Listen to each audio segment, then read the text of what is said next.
All right, cool, guys. I'm super excited for this. Always super excited for this. Eliphas Levi, Transcendental Magic. It has been incredible so far. I didn't look ahead, so I haven't seen any of this yet. So I'm excited to see where we're going next. For those of you that have been following this, surgeries are scheduled for Monday. So that's finally happening. Appreciate everyone that has supported. We're still a bit buried, so I'm still very determined to raise funds both for the channel and to offset the medical expenses. So you'll find options to support in the descriptions of all videos and in the chat. And you can also become a patron and you get all kinds of wonderful perks if you do that. So we appreciate all of you guys. I just want to mention real quick before we jump into that there has been a tremendous amount of validation lately regarding this hypothesis, I guess, that I have that the solar storms sort of catalyze our parapsychological capacities, right? These kind of experiences are steeply and sharply increasing. And I made some really interesting discoveries the other day, and I'm not going to get into that yet, but the Elon Musk takedown that I've been scheduling and rescheduling, and I apologize for last night, but the storms take out our Wi-Fi, so I don't have any control over that, but we are doing it tomorrow, and I will share this weird stuff that I uncovered in the course of my research into Musk. So, speaking of paradigm shifts, this book has been full of validations of a whole lot of really important stuff to me, and I'm sure all of you as well. I'm not going to go through it all again because I've said it in every stream, but I'm sure most of you know that there are all sorts of incredible discoveries coming to us from morphology, from neuroscience, physics, that give a mechanistic basis for a universal mind of some type in nature. And a lot of the mechanisms for that were described by Levi and other adepts, really starting much earlier than Levi. If you trace back all of the really explicit, very specific elucidations of things like the atom, coming from, was it Empedocles or Aristophanes or something, 2,500 years ago. One of the things you'll notice is that all of these people that have done this have been of the same lineage. The ones that have done it the most convincingly: Levi, Crowley, Albert Pike, Plato, Aristophanes. This is a trend that continues to this day. Your success is your proof. And initiates of this type of knowledge, this lineage, have left a trail. And the thing is, we're still a little bit ahead of science. So in the current moment, there is a lot of circumstantial or anecdotal evidence of these things. And the trajectory suggests that we will be in the ballpark of proof, solid, objective proof, sooner than later. And then once that happens, if we can make enough noise, we can basically disprove the foundations of this abject materialist paradigm that has been so destructive and toxic and limiting. So let me check in with the chat, make sure everything's kosher. I shouldn't have blown that screen up yet.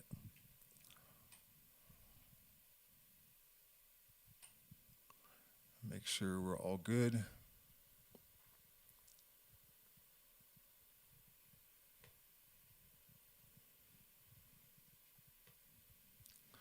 Small audience tonight. I hope we grow, man, because this stuff really deserves it. By the way, I am editing these, and I'm going to add video where there are relevant studies and whatnot. Edit those in, add more commentary. So I'm going to wait till we're done, but when you see those posted, you may want to watch it again because there's going to be a lot added. So we are on chapter 7, the furry sword. Fiery. Man, my eyes are really getting bad. The septenary is the sacred number in all theogonies and in all symbols because it is composed of the triad and the tetrad. The number 7 represents magical power in all its fullness. It is the mind reinforced by all elementary potencies. It is the soul served by nature. It is the sanctum regnum mentioned in the Keys of Solomon and represented in the tarot by a crowned warrior who bears a triangle on his cuirass, I don't actually know what that is, and is posed upon a cube to which 2 sphinxes are harnessed, straining in opposite directions, while their heads are turned the same way. This warrior is armed with a fiery sword and holds in his other hand a scepter surmounted by a triangle and a sphere. The cube is the philosophical stone. The sphinxes are the 2 forces of the great agent, corresponding to Jachin and Boaz, and the 2 pillars of the temple. The cuirass is the knowledge of divine things, which renders the wise man invulnerable to human assaults. The scepter is the magic rod. The fiery sword is the symbol of victory over the deadly sins. 7 in number, like the virtues, the conceptions of both being tied by the ancients under the figures of the 7 planets then known. All right, I just realized something. So when I started the stream, I mentioned that I had uncovered something interesting and I wasn't going to talk about it. But then I just realized that this is chapter 7. And this revelation has to do with the number 7. And we're not going to get into the whole thing now, but I'll give you guys a little bit of an overview. So I was looking into, I guess, the New World Order or something. I don't know. I was having a conversation or interaction with Grok about this. And I mentioned George Bush's speech where he said Saddam Hussein needs to heel to the New World Order. And he put his hand up, Hitler salute, and the audience goes crazy. Like, no one stopped and thought, what does he mean New World Order?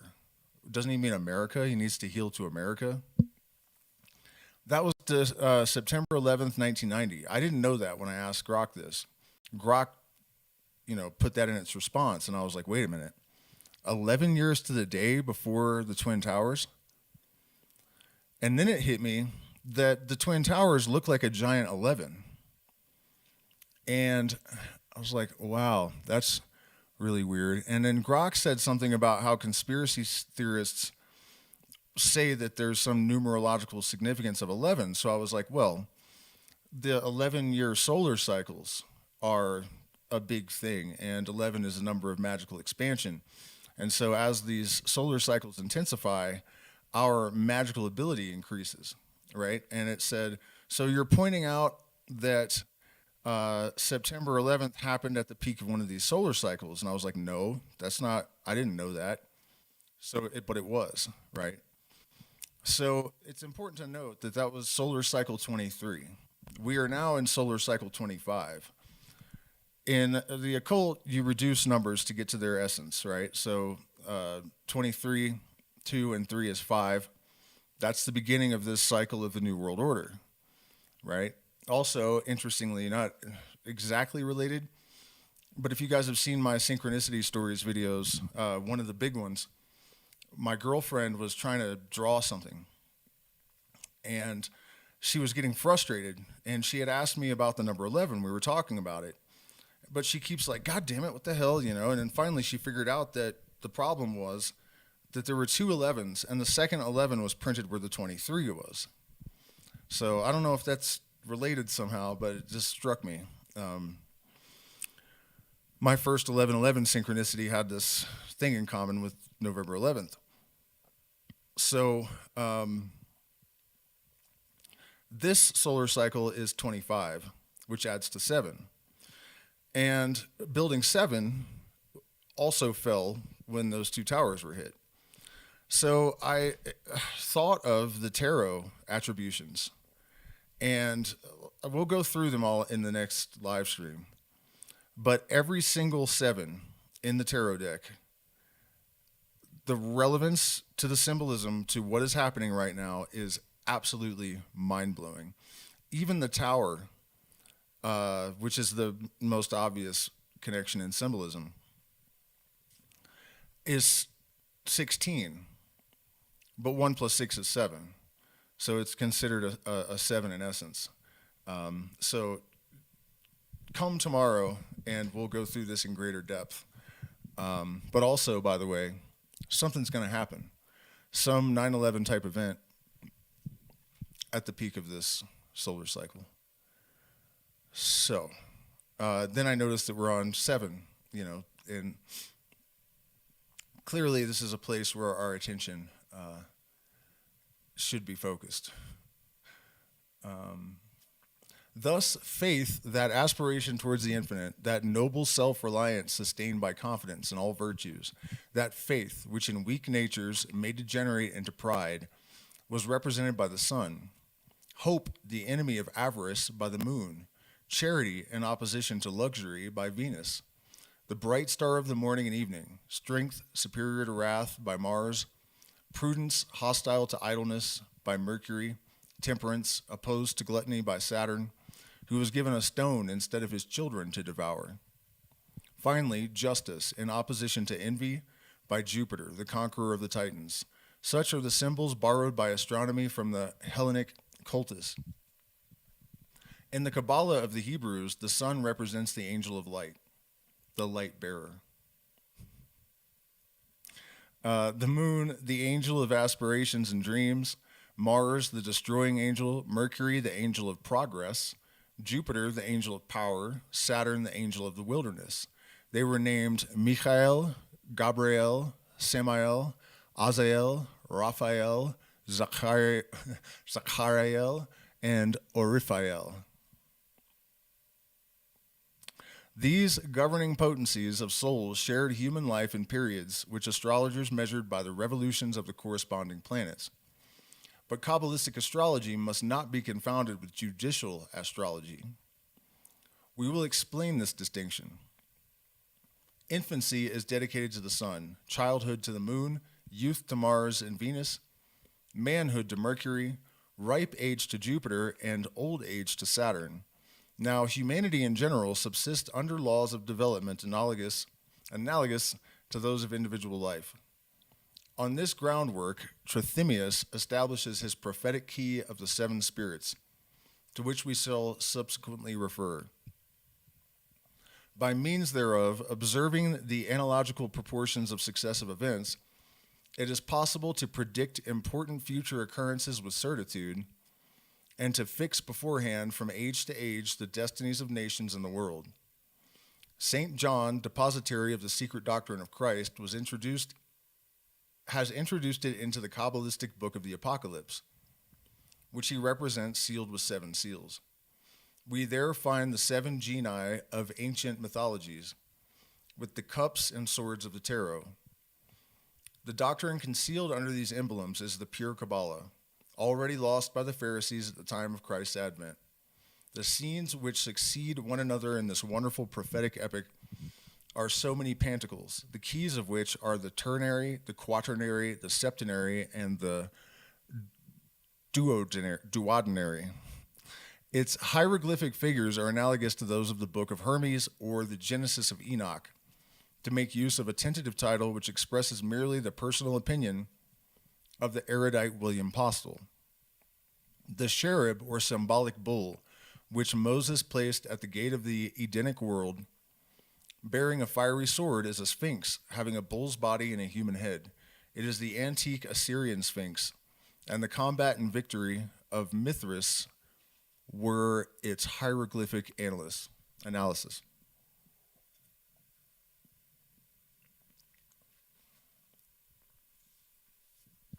Peach yogurt. Now, this armed sphinx represents the law of mystery, which watches at the door of initiation to warn away the profane. Voltaire, who knew nothing of all this, was highly diverted at the notion of a bull brandishing a sword. What would he have said had he visited the ruins of Memphis and Thebes, and what would the echo of past ages, which slumbers in the tombs of Ramses, have replied to those light sarcasms so much relished in France? The mosaic cherub represents also the great magical mystery, of which the elements are expressed by the septenary, without, however, giving the final word. The verbum inenarrabile, we'll say, of the sages of the Alexandrian school. This word, which Hebrew Kabbalists write, the Tetragrammaton, Yod-He Vav-He, and, or no, that's a Lam, Yod-He Vav-He. Okay, yes, it is. I forgot to read it backwards. And interpreted by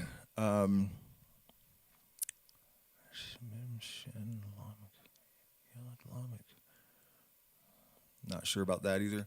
Thus expressing the triplicity of the secondary principle, the dualism of the means, and the equal unity of the first and final principle. Then further, the alliance between the triad and the tetrad in a word composed of 4 letters, which forms 7 by means of a triple and double repetition. This word is pronounced Aravita. The virtue of the septenary is absolute in magic, for the number is decisive in all things, hence all religions have consecrated it in their rites.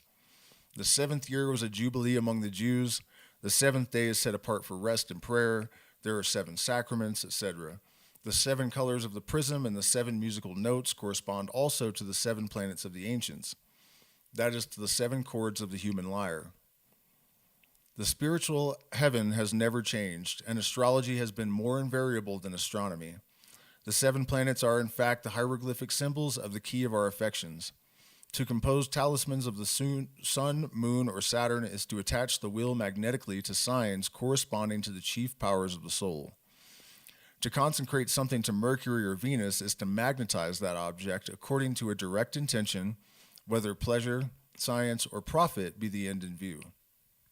The analogous metals, animals, plants, and perfumes are auxiliaries to this end.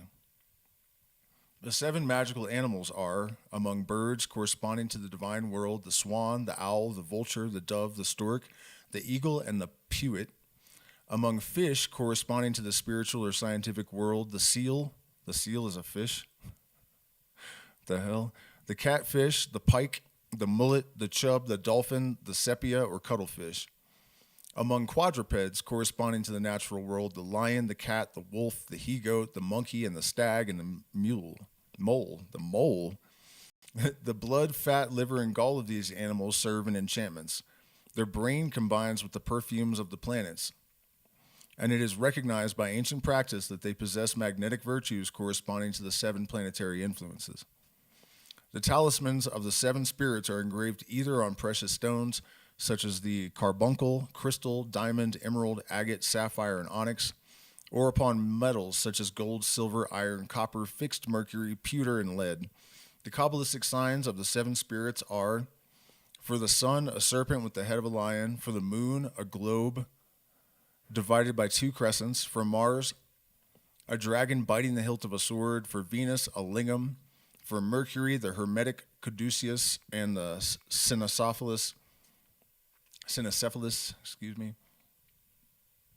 For Jupiter, the blazing pentagram and the talons or beak of an eagle; for Saturn, a lame and aged man, or a serpent curled about the sunstone. All of these symbols are found on the graven stones of the ancients, and especially on those talismans of the Gnostic epics, which are known by the name of Abraxas.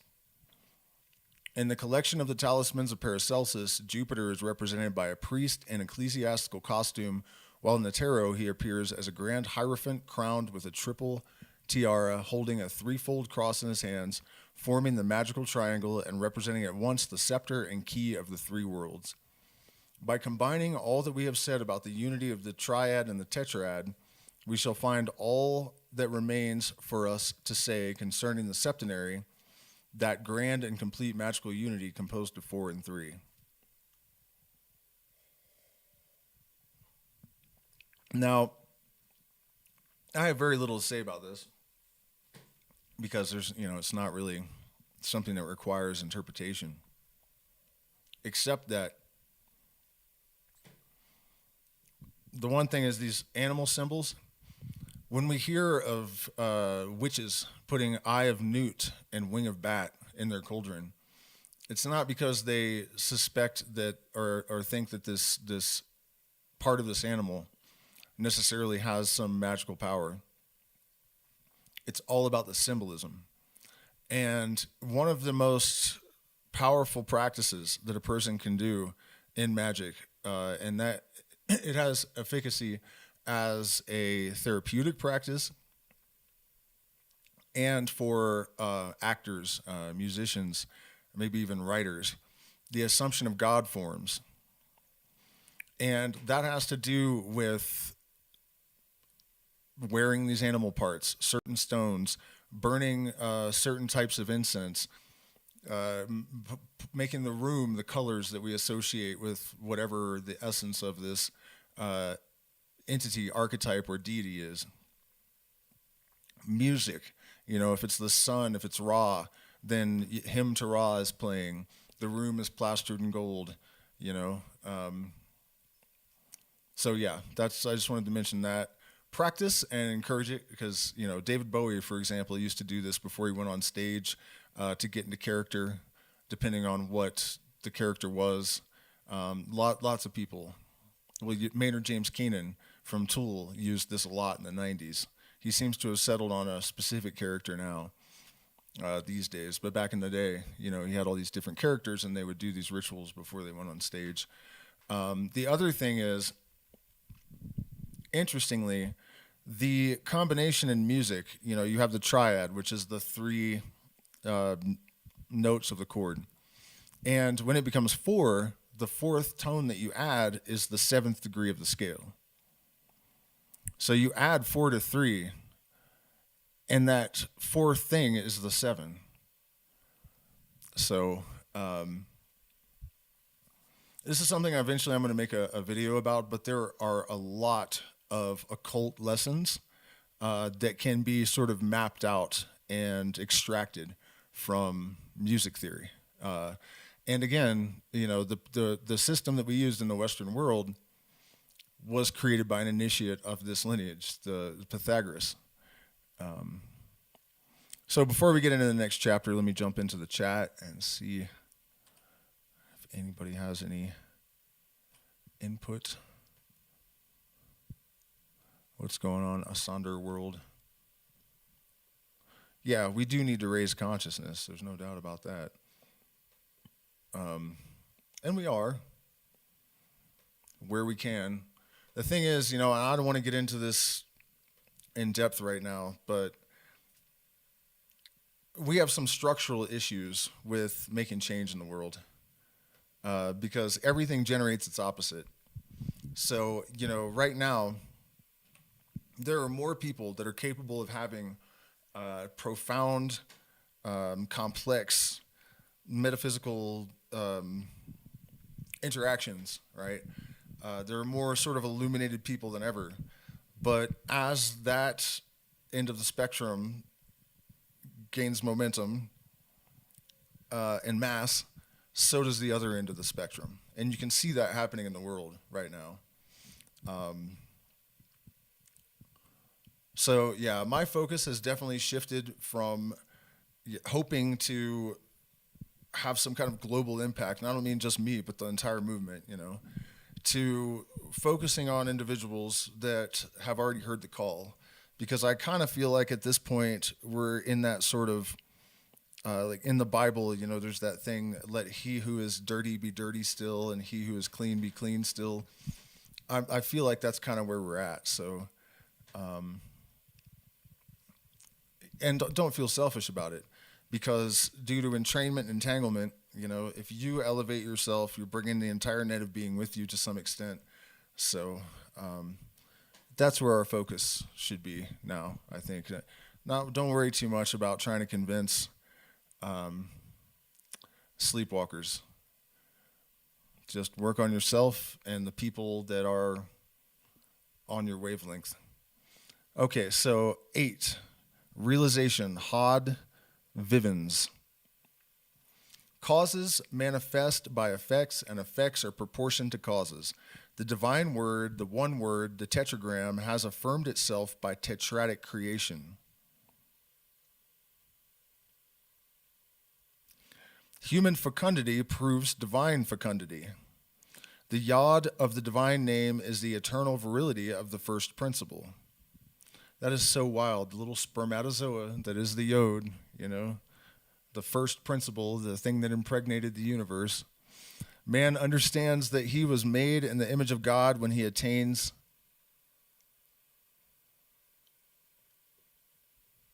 comprehension of God by increasing to infinity the idea which he forms of himself. When realizing God as the infinite man says unto himself, I am the finite God.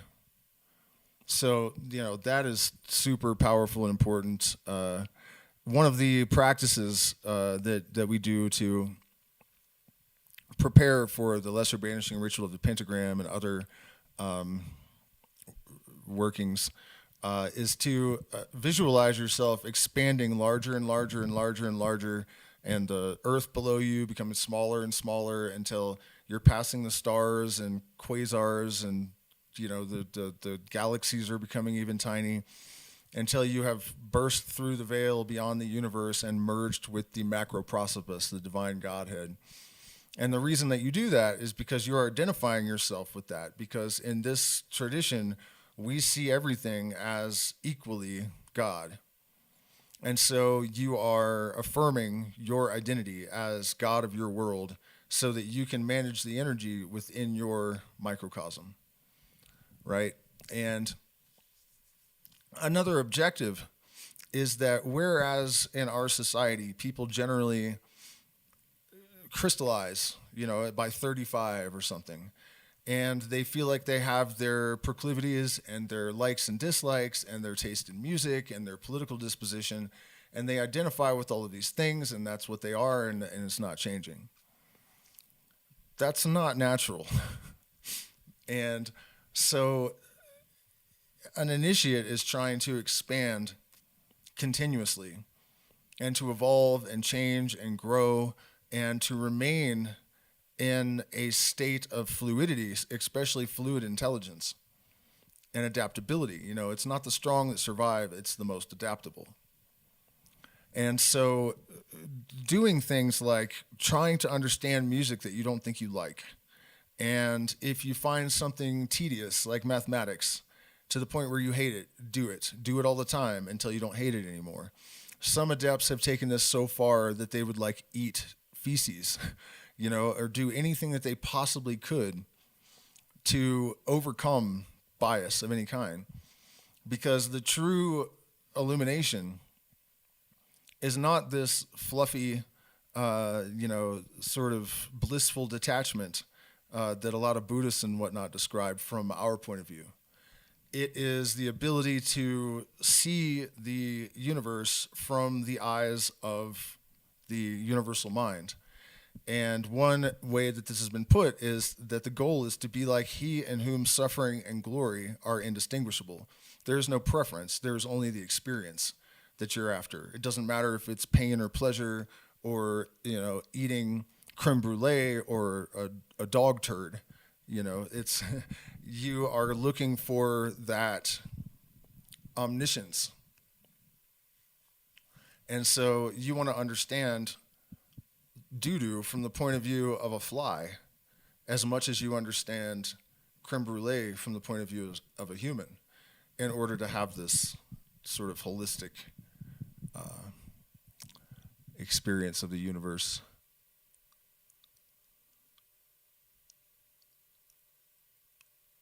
Magic differs from mysticism because it judges nothing a priori until after it has established a posteriori the base itself of its judgments. That is to say, after having understood the cause by the effects contained in the very energy of the cause, by means of the universal law of analogy. That was an important one. Let's run that one more time. having understood the cause by the effects contained in the very energy of the cause.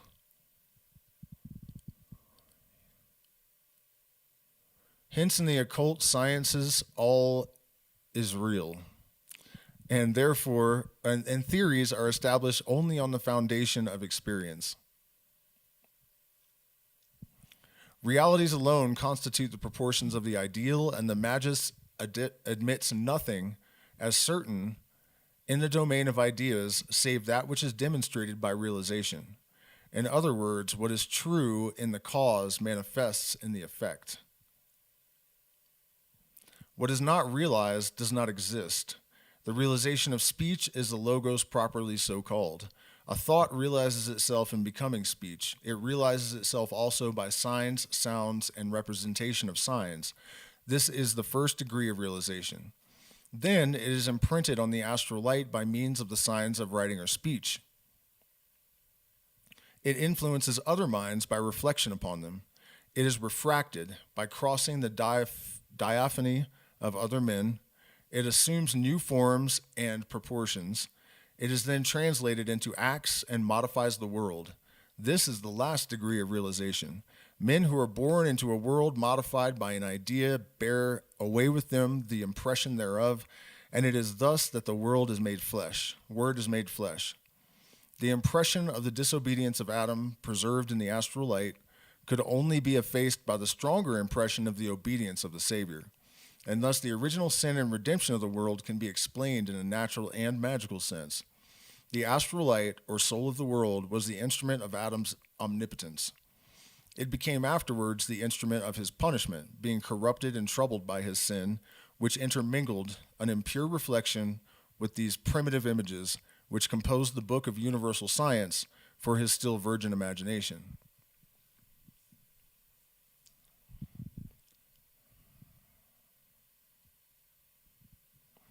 This thing that he's describing actually represents the most difficult aspect of this cognitive protocol, right? I interacted with a Theory of Everything podcast comment section the other day, and the way that people have become boxed in due to the abject materialist kind of ontological model and all the crap that comes with that, that even if the evidence is overwhelming, but it's not the type of evidence that can really be codified or quantified, then it has to be dismissed outright. Right. So, for example, we have evidence for quantum consciousness and response-based adaptations in several organisms that are also context aware. Right. They are the acacia, for example, that's being hunted to extinction is being hunted, cut down, not hunted, cut down, hunted, whatever. For its tannins, it stops developing them. But not only does it do that, it did it within a season. Because whatever's managing the process knows that it's time sensitive. If this doesn't happen immediately, this organism will be extinct, right? And if it was just one organism, you could say, well, coincidence, but it's not. It's several of them. Okay, so we have those things, and then we have evidence for non-neural cognition all over the place, and on, right? But these things are only implying something. And even though common sense would tell you that if you take all of this evidence in aggregate, it actually strengthens each component, that they all exist simultaneously.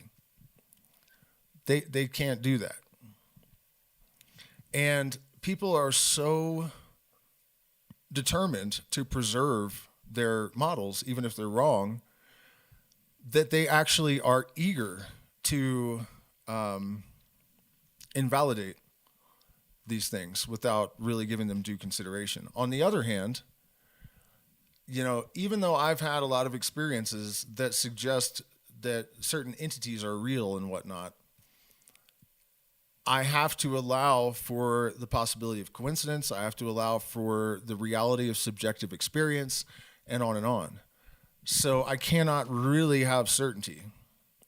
Reincarnation, right? I had a bunch of experiences where I realized that I had the same habits as this person. I wore a smoking jacket in the morning. I drank my coffee the same way. I had my eggs the same way. I thought just like him, talked just like him, did the same stuff at the same ages, like, bedding a girl in my mom's bed and getting caught because an earring fell out at the same age. Earring got him caught, you know what I mean? Still not proof, because there is the possibility that archetypes kind of live in the same sort of pattern. It's like an algorithm. The universe is fractal, so there are patterns that are almost exactly the same, and we all inhabit one, section of that fractal, and on and on. We both are English, so ancestral memory is possible. And I think that this kind of navigation is something that most people cannot do and are not interested in doing. But if you really want to obtain truth and knowledge, you have to be willing to take it that far. And it takes a tremendous amount of training to maintain objectivity, to maintain an open mind, and avoid bias and selective perception. It really is a tremendous amount of work to get really good at that protocol for thought. The astral light depicted in ancient symbols by the serpent devouring his tail represents alternately malice and prudence, time and eternity, tempter and redeemer. For this light, being the vehicle of life, is an auxiliary alike of good and evil, and may be taken for the fiery form of Satan, as for the body of the Holy Ghost.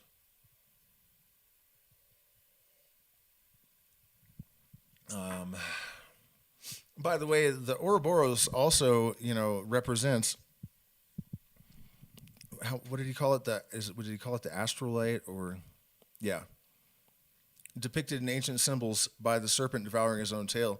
Another reason for that is that the light is devouring itself. In Penrose's CCC theory, all particles have an antiparticle, and eventually they will collide, and all that's left is photons. So the light becomes matter, and then it consumes itself eternally. And then we have that on another level, as above, so below. The singularity occurs, the universe expands to the maximum point, all potential is exhausted, it collapses again, and then expands. And we can assume that there are larger versions of this process, possibly infinitely, sort of stacked on each other. It's turtles all the way down. It is the instrument of warfare in angelic battles, and indifferently feeds the flames of hell and the lightnings of St. Michael. It may be compared to a horse, having a nature analogous to the chameleon, and ever reflecting the armor of his rider. The astral light is the realization or form of the intellectual light, as the latter is the realization or form of the divine light. The great initiator of Christianity, divining that the astral light was overcharged with the impure reflections of Roman debauchery, sought to separate his disciples from the ambient sphere of reflections, and to make them attentive only to the interior light, so that through the medium of a common faith and enthusiasm, they might communicate together by new magnetic chains, which he termed grace, and thus overcome the dissolute currents, to which he gave the names of the devil and Satan, signifying their putrefaction. To oppose current to current is to renew the power of fluidic life. The revealers have, therefore, scarcely done more than divine, by the accuracy of their calculations, the appropriate moment for moral reactions. The law of realization produces what we call magnetic breathing. Places and objects become impregnated therewith, and this communicates to them an influence in conformity with our dominant desires, with those above all which are confirmed and realized by acts. As a fact, the universal agent, or latent astral light, ever seeks equilibrium. It fills the void and sucks up the plenitude, which makes vice contagious, like certain physical maladies, and works powerfully in the proselytism of virtue. Hence it is that cohabitation with antipathetic beings is a torment. Hence it is that relics, whether of saints or of great criminals, produce extraordinary results of sudden conversion and perversion. Hence it is that sexual love is often awakened by a breath or a touch, and this not only by means of the contact of the person himself, but of objects which he has unconsciously touched or magnetized. This is an outbreathing and inbreathing of the soul, exactly like that of the body. It breathes in the felicity which it believes, and it breathes forth ideas which result from its inner sensations. Diseased souls have an evil breath and vitiate their moral atmosphere. That is, they combine impure reflections with the astral light, which permeates them, and establish unwholesome currents therein. We are often invaded, to our astonishment, in society by evil thoughts which would have seemed impossible, and are not aware that they are due to some morbid proximity. This secret is of high importance, for it leads to the opening of consciences, one of the most incontestable and terrible powers of magical art. Magnetic respiration produces about the soul a radiation of which it is the center, and it surrounds it with the reflection of its works, creating for it a heaven or a hell. There are no isolated acts, and it is impossible that there should be secret acts. Whatsoever we truly will, that is, everything which we confirm our acts, remains registered in the astral light where our reflections are preserved. These reflections continually influence our thought by the mediation of the diaphany, and it is in this sense that we become and maintain the children of our works. Now, there are certain situations in the United States right now that, in my opinion, are fooling millions and millions and millions of people. And even the people that aren't being fooled by it are fooled by their own side. And we perceive this as a consequence or an effect of instinct, right? Safety in numbers. So a lot of people that are joining the Trump train, they don't really care if they're actually Nazis or fascists or whatever. They just see it as safety in numbers. They don't care if they're really good. They just want to be on the side that's winning, and they perceive them to be winning. And so as this mass gets larger and larger and larger, from a psychologist point of view, or a behavioral anthropologist, or whatever, that's how you explain it. It's just safety in numbers. So when one group starts to get big, it has the potential to slurp up the entire thing, because that's what people do. This is another reason why the mainstream, they put so much energy into keeping the bulk hypnotized, because what's really going on is there is a magnetic compulsion, there's a magnetic attraction that is created by their dissonance, and that draws other people in. What we see happening in the world is largely a story that the universal mind and our subconscious is creating in order to explain interactions of energy. So, when we see these movements forming, it is because there is some sort of magnetism in the center of it.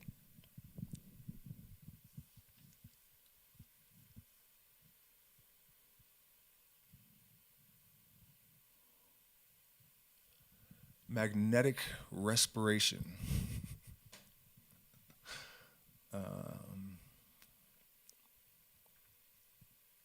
So the astral light, transformed at the moment of conception into human light, is the soul's first envelope, and in combination with extremely subtle fluids, it forms the ethereal body or sidereal phantom, of which Paracelsus discourses in his philosophy of intuition, Philosophia Sagax. This sidereal body, setting itself free at death, attracts and for a long time preserves, through the sympathy of things homogeneous, the reflections of the past life. If drawn along a special current by a will which is powerfully sympathetic, it manifests naturally. For there's nothing more natural than prodigies. It is thus apparitions are produced, but we shall develop this point more fully in the chapter devoted to necromancy. Yikes. This fluidic body, subject, like the mass of the astral light, to two contrary movements, attracting on the left and repelling on the right, or reciprocally between the two sexes, begets various impulses within us and contributes to solicitudes of conscience.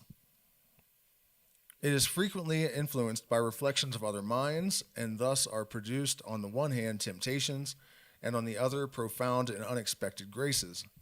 This is also the explanation of the traditional doctrine of two angels who strengthen and tempt us. The two forces of the astral light may be represented by a balance, wherein are weighed our good intentions for the triumph of justice and the emancipation of our liberty. The astral body is not always of the same sex as the terrestrial. That is, the proportions of the two forces, varying from right to left, frequently seem to gainsay the visible organization, producing the seeming vagaries of human passions and explaining, without in any sense normally justifying, the amorous peculiarities of Anacreon or Sappho.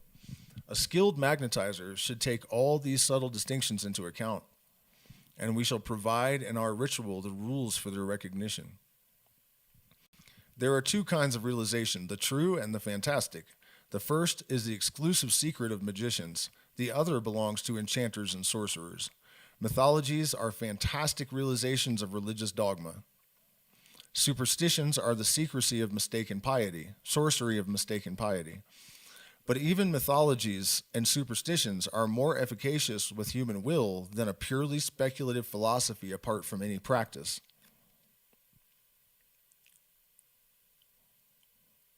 Hence, St. Paul opposes the conquests of the folly of the cross to the inertness of human wisdom.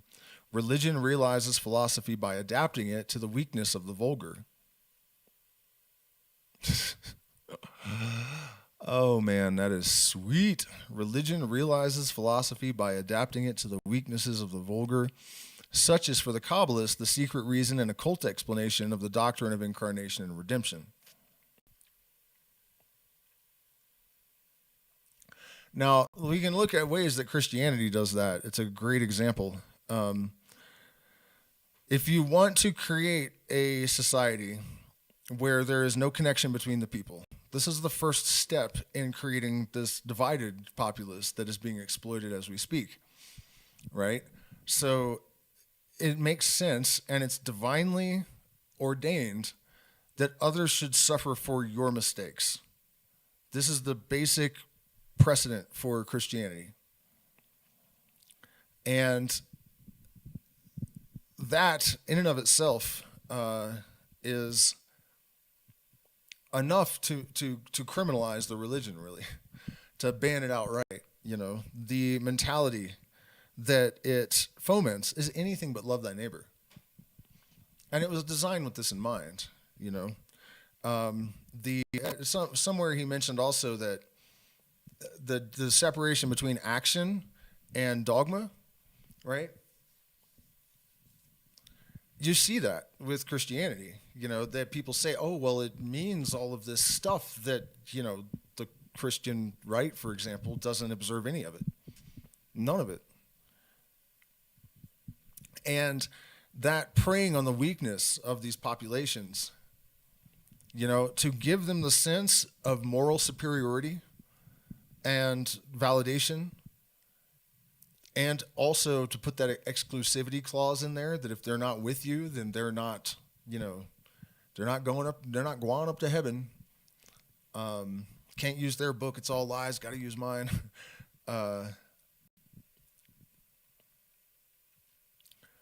You know, but they give them that sense of moral superiority, but then also the religion is inculcated with the opposite in practice.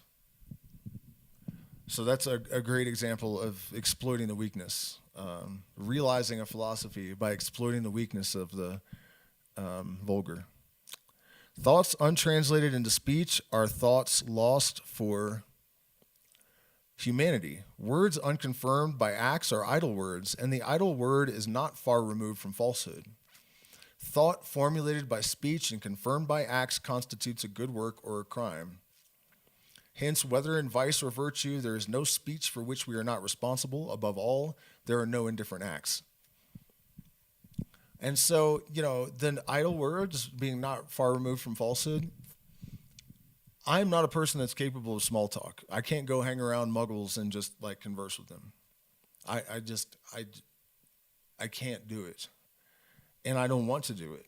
I feel like if you don't really have something to say, if we don't have an exchange available to us that has substance, then just shut up. Why profane the air? This is astral light, a permanent record of everything that happens. Why do you do this?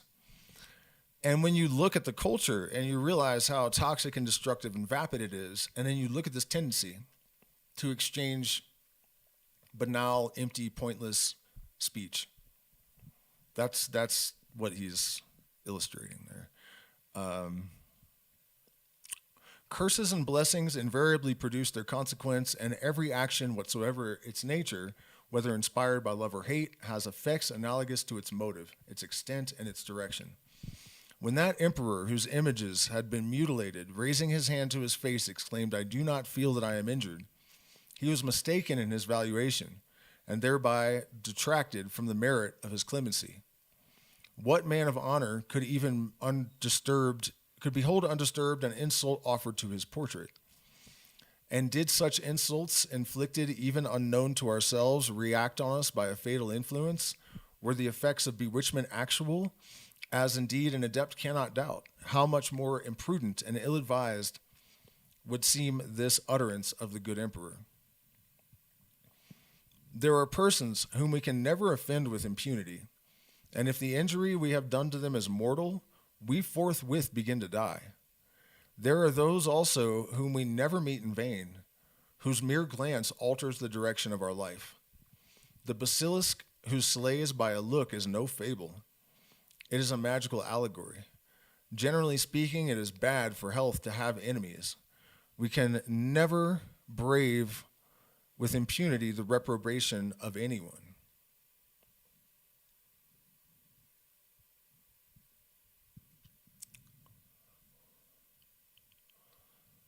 If you come fucking with me, make sure you know what you're doing. Got ninjas know what they're rolling with me.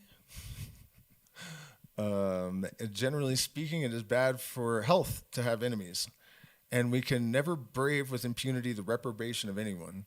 Before opposing ourselves to a given force or current, we must be well assured that we possess the contrary force, or are with the stream of the contrary current.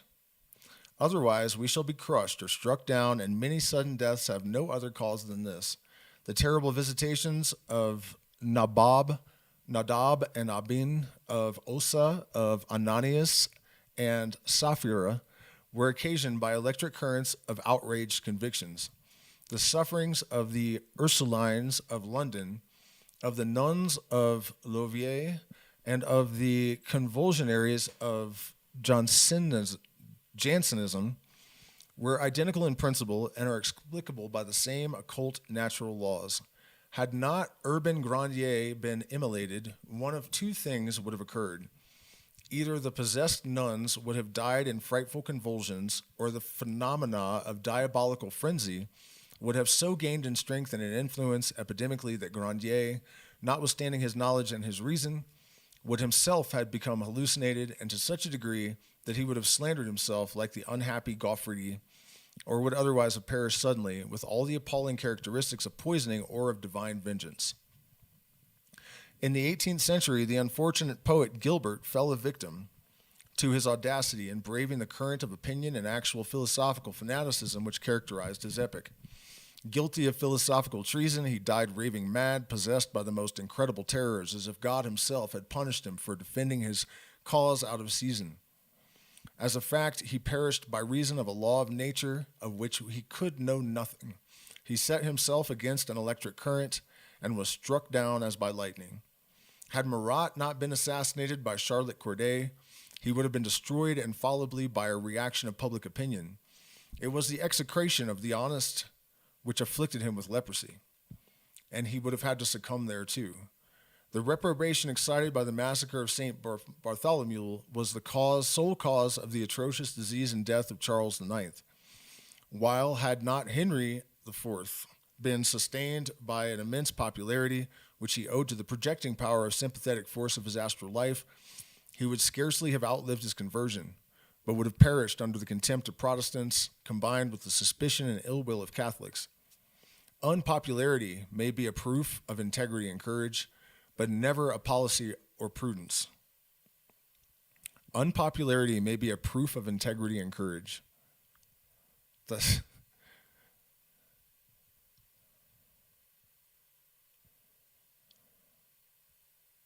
But never of policy or prudence. The words inflicted by opinion are mortal for statesmen. We may recall the premature and violent end of many illustrious persons whom it would be inexpedient to mention here. Disgraces in public opinion may often be great injustices, but nonetheless, nonetheless, they are invariably occasions of ill success and frequently of a death sentence. In return, acts of injustice done to one individual can and should, if they rest unrepaired, cause the loss of an entire nation or of a whole society.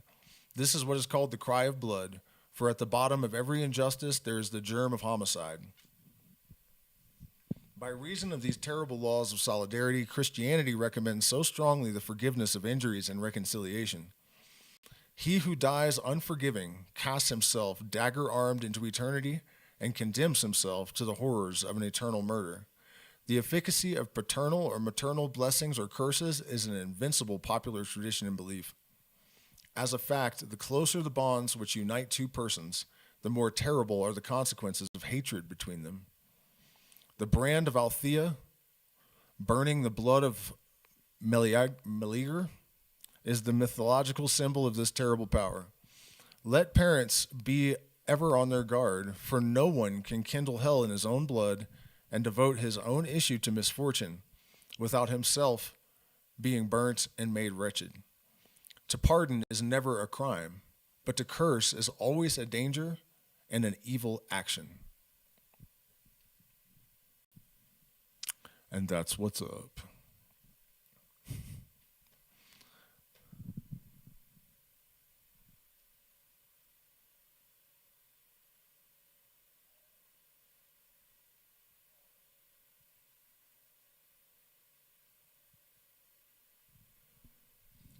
Somebody said that no one attacks Judaism. I would have to say that's one of the most outright untrue things I've ever heard in my life. Did you see where scientists solidified light? No, but I would like to see that. Oh yeah, they made matter from light. If that's what you're talking about, yeah, I did read about that. How do we feel about Jews here? Which Jew? I don't do that with the whole classification of entire races or religions and whatnot. Generally. I'll make generalizations for sure, and it is true that, you know, a lot of the things that people say about certain power structures are definitely true, and there are some practices that are pretty iffy, but I don't condemn anyone based on any, you know, there are good and bad people everywhere, and the thing is, you have certain groups within certain groups that come to define entire groups, and a lot of the Western mystery tradition is based on Jewish mysticism, you know, the fundamentals of it. So we're very appreciative of them, but we don't really like the Israel brand very much. I don't anyways. All right, let's do one more chapter. I would do more. I'm just so hungry. I don't know why. I just ate dinner, but I guess I didn't get enough yogurt. I'm tempted to go get another cup of yogurt or something. I haven't had as much to say about this as usual. I think this one I will, though. Initiation. Here we go. The initiate is he who possesses the lamp of Trismegistus, the mantle of Apollonius, and the staff of the patriarchs. The lamp of Trismegistus is reason illuminated by science. The mantle of Apollonius is full and complete self-possession, which isolates the stage from blind tendencies. And the staff of the patriarchs is the help of the secret and everlasting forces of nature. Now, in most religious systems, when you take initiation or you join them, you know, you eat your wafer or whatever you do to become a Catholic, you get, confirmed or something like that. You're basically saying, I am a sheep now, and I am going to follow the herd, and, you know, whatever dogma is dictated to me, that's what I'm going to try to do. Not here. Not here.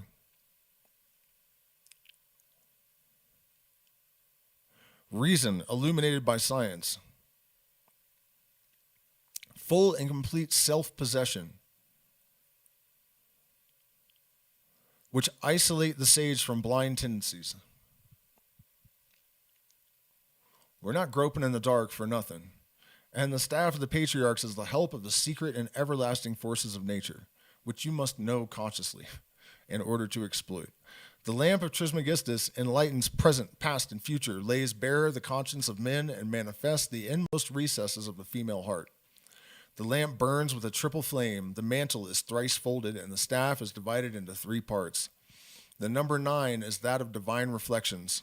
It expresses the divine idea in all its abstract power, but it also signifies extravagance in belief and hence superstition and idolatry. The divine idea in all of its abstract power is truth. And the reason that 9 is the number of truth is that 9 times anything reduced is 9 again. Truth is always the truth. But it is also the number of illusion, hence the superstition and idolatry.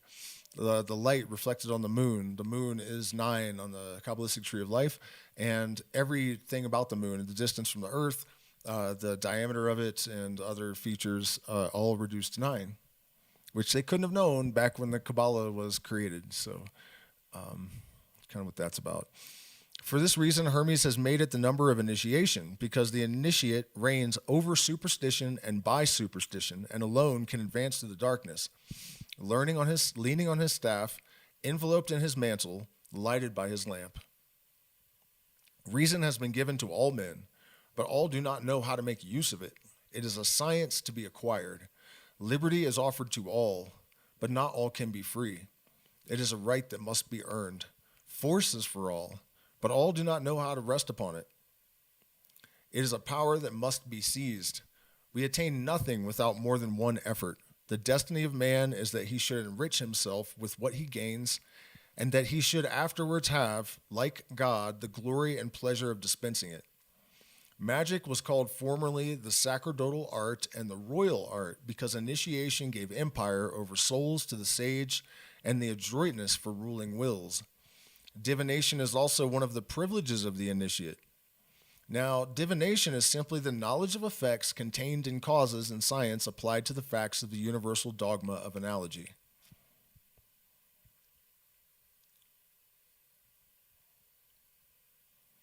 Nothing is woo. Like I make predictions that go way beyond what you can explain rationally all the time, and I can make a claim like that because I challenge you to go back through all my videos and, say it ain't so. You can't. And it's not a matter of necessarily being a prophet or using supernatural powers. It is about paying attention to everything. It is about having extremely developed pattern recognition. And there are instances where it seems like there's something more to it than that, some sort of intelligence that occasionally sort of leaks things through some sort of subconscious resonant bleed or something. But this is a fact.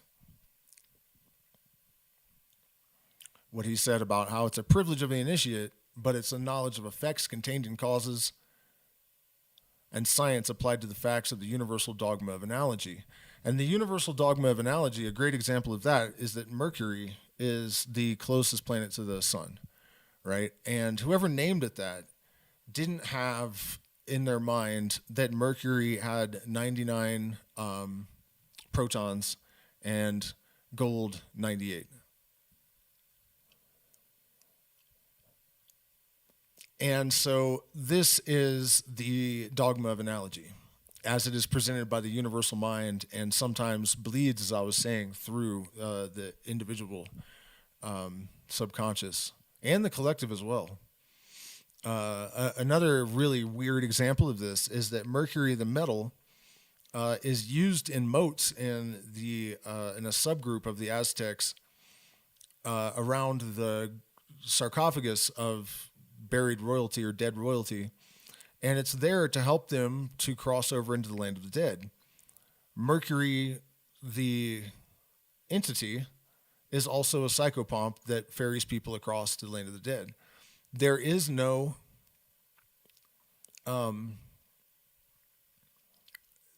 connection in a way, because Mercury, the metal, was not called Mercury in the Aztec subgroup. And yet, there is this connection. And when we're talking about initiates being able to see things that most people do not see, this is one such thing. And so, you develop the ability to see connections and to have a better understanding, a better map of the fractals that underlie the manifestations of the universal mind by being able to see these finer connections.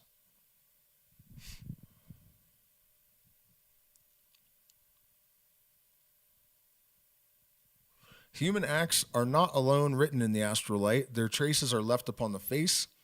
They modify mien and carriage. They change the tone of the voice. Thus, every man bears about him the history of his life, which is legible for the initiate.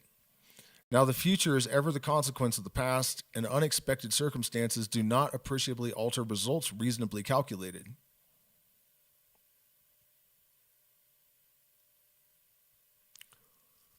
Damn. That made me feel a little bit bad right there, because it's true, and ouch, man, that kind of stung. The destiny of each man can be therefore foretold him. An entire existence can be judged by a single movement. One piece of awkwardness may be the presage of a long chain of misfortunes. Caesar was assassinated because he was ashamed of being bald. Napoleon ended his days at St. Helena because he admired the poems of Ossian. Louis Philippe abdicated the throne as he did because he carried an umbrella. These are paradoxes for the vulgar, who cannot grasp the occult relations of things, but they are causes for the adept, who understands all and is surprised at nothing. Initiation is a preservative against the false lights of mysticism. It equips human reason with its relative value and proportional infallibility, connecting it with supreme reason by the chain of analogies. Hence, the initiate knows no doubtful hopes, no absurd fears, because he has no irrational beliefs. He is acquainted with the extent of his power, and he can dare without danger. For him, therefore, to dare is to be able. Here, then, is a new interpretation of his attributes. His lamp represents learning, the mantle which enwraps him with his discretion. His staff is the emblem of his strength and daring. He knows, he dares, and he is silent. He knows the secrets of the future. He dares in the present, and he is silent in the past. He knows the failings of the human heart. He dares make use of them to achieve his work, and he is silent as to his purposes. He knows the principle of all symbolisms and of all religions. He dares to practice or to abstain from them without hypocrisy and without impiety. And he is silent upon the one dogma of supreme initiation. He knows the existence and nature of the great magical agent. He dares perform the acts and give utterance to the words which make it subject to human will. And he is silent upon the mysteries of the great arcanum. So may you find him often melancholy, never dejected or despairing, often poor, never abject or miserable, persecuted often, never disheartened or conquered. He remembers the bereavement and murder of Orpheus, the exile and the lonely death of Moses, the martyrdom of the prophets, the torture of Apollonius, the cross of the Savior. He knows the dissolution in which Agrippa died, whose memory is even now slandered. He knows what labors overcame the great Paracelsus and all that Raymond Lilly was condemned to undergo that he might finish by a violent death. He remembers Swedenborg simulating madness and even losing reason in order to excuse his science. St. Martin in his hidden life, Cagliostro, who perished forsaken in the cells of the Inquisition. Cazotte, who ascended the scaffold. Inheritor of so many victims, he does not dare the less, but he understands better the necessity for silence. Let us follow his example. Let us learn diligently. When we know, let us have courage, and let us be silent.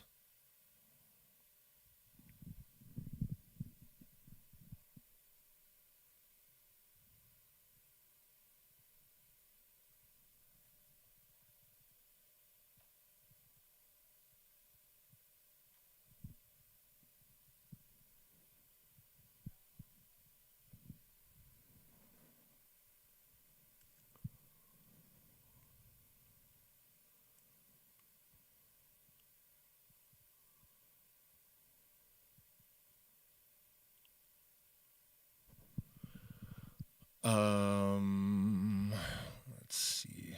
I'm not really into this. See ya. It's funny, somebody's asking another question about Judaism in the other. Does Judaism practice black magic? Let me go into my little thingy here and set my screen up differently so that this isn't so weird. And we'll have a little chat about just what just went down. That last bit was solid. I was pretty happy about that. All right, guys, so if you have questions, comments, subjects that you would like me to riff on a bit before I change over to my other job as a guitarist. I had a major breakthrough last night. I don't know why. I was playing, I wasn't focusing on anything, and I just suddenly something clicked, and I was just a better player by like a reasonably large margin. So that was great. I was really happy about that. I got to get back on that. Saturday, we're having another music stream, and I'm going to be in good condition for that, I think. Surgery on Monday. Still trying to raise funds to offset the difficulties that we have incurred due to my health problems, and also to build this channel up. In order to make the channel grow, I have to put money into it, and I cannot justify putting money into it that doesn't come out of it. So if you guys support me, maybe we can blow this up a little bit, and I can get some, better editing equipment and do some paid promotion and whatnot, and we can grow this community some. But demonetized, so if we don't get support from you guys, then we're not going nowhere. Okay, so let me check the chat and see if we have any input. Learning flamenco, nice, sounds awesome. Gods that Moses.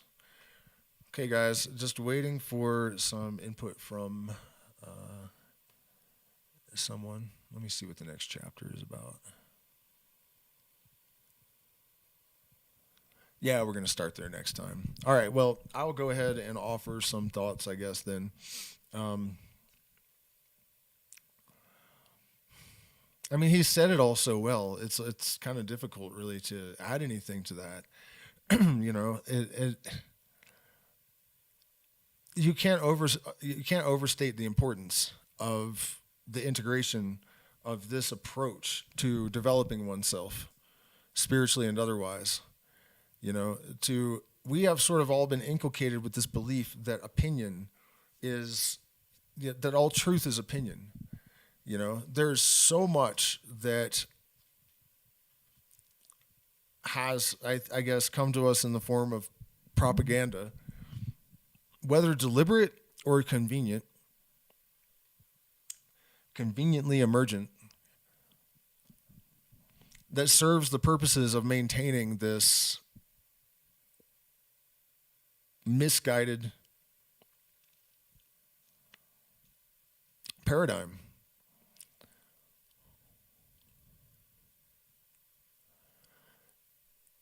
You see it in nearly every aspect of the culture. The anti-intellectual gestalt of the mainstream culture, the vapidity and shallowness of the music. Even in parts of the culture where it seems like they're trying to build free thought and personal freedom, the road to hell is paved with good intentions, and your truth is true for you. We used to hear that a lot. I think that's kind of gone away, I hope, because it's not true. It's true to a very small extent, but it's not objectively true. You can believe things as hard as you want that aren't true, and they're going to remain untrue. You know what I mean? This kind of engineering of very faulty, falsehood-based belief systems, and the demonization of the integration of all of the things that would help one to overcome them and to see past them, to get around them. You see this in the ayahuasca culture, where the trend has become just monkey, imitating monkey, believing whatever you're told you're supposed to believe after you drink ayahuasca. instead of using it as a tool to develop yourself intellectually, to learn to discern between wish demons and truth, to overcome your own biases, to achieve detached objectivity and analysis. We've been taught that faith is a virtue. The faith in the absence of evidence, when it's in conflict with reason and common sense, that your spiritual achievement is measured by your level of delusion. And then we have the people that are not spiritual seeing this and going, these people are fucking morons. And then we have the overlords, many of whom know the truth, watching all this and laughing at how easy it is to keep almost the entirety of the population from realizing truth that they stare in the face every day of their lives.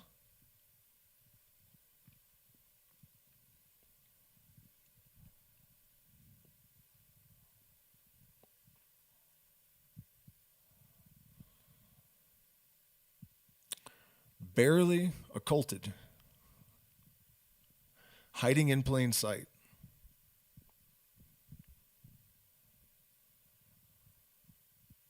And yet, remaining completely invisible to the overwhelming majority of people.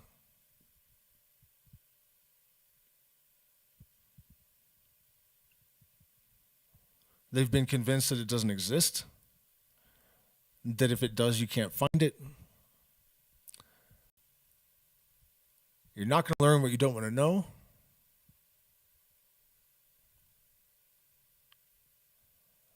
And you're not going to look for something that you don't think is there. You're not going to see something that you don't think is there, even.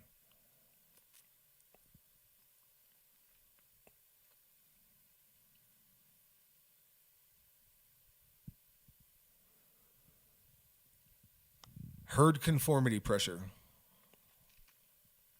The lamp of the initiate. The light itself.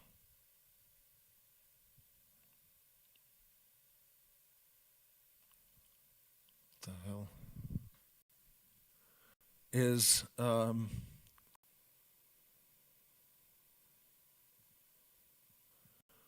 did he put it? I want to find this real quick. Here we go.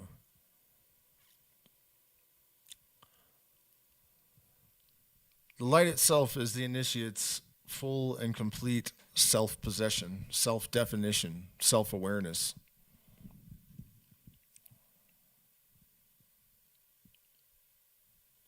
Follow the herd, you're just another cow. Moo, motherfucker.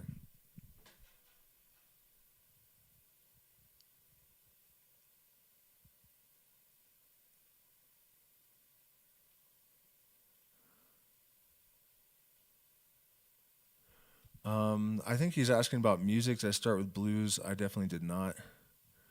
I still don't really ever play blues or blues rock.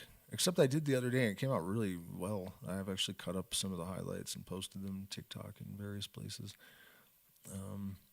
Not seeing color when you take psilocybin. You feel like you broke a crystal in your head. How do we have no one in the vertical? That's so strange. The vertical used to get like, that was the one that got hundreds and hundreds, and there's always zero. Have you been one of the people who's shown... You have been one of the people who's impossible to be spiritual and rational. That is exactly my goal. And the reality is the absence or the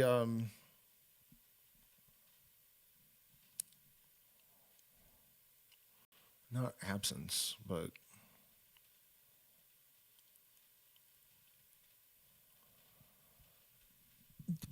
you reason is spirit, you know?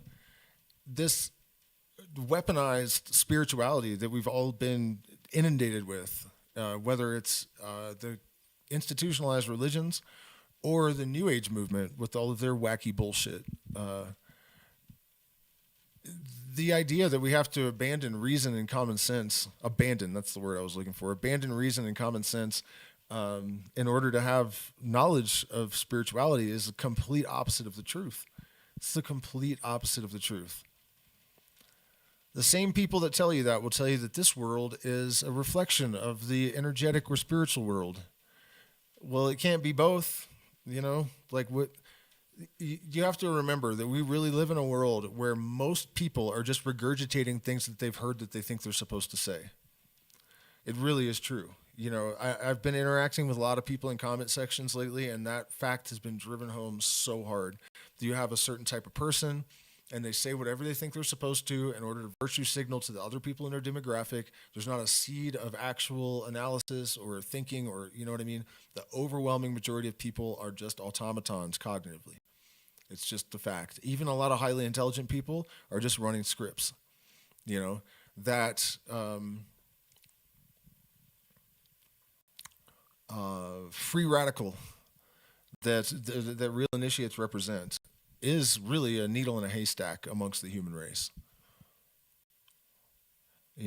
And we have to remember not to have any animosity, not to despise them for this, because without them, we would not be able to live the lives that we need to live in order to do what we do. We lean on all of them. We all lean on each other. And this is another reason why when we have this impulse, we have to, this wannabe Prometheus thing, we have to wake them all up. It is true that they might get us all enslaved or allow us all to be enslaved, or we won't have enough numbers to stop it from happening, or even all killed, unalive. Sorry, algorithm, if they don't wake up, that is a fact. They represent an existential threat, and more so every day with each passing day. But nevertheless, if everyone woke up at once and refused to play along, what would we do? The tower would fall over. The blasted tower would get blasted. The thing is, that's happening one way or another right now with AI and a lot of other things that are happening in the world. That toppling is definitely in the works. So this is the time that we are all called to increase our magnetism, to increase our level of knowledge, to increase our presence in ourselves and in the world, and make what effort is possible. Fool's errand or no, we got nothing better to do.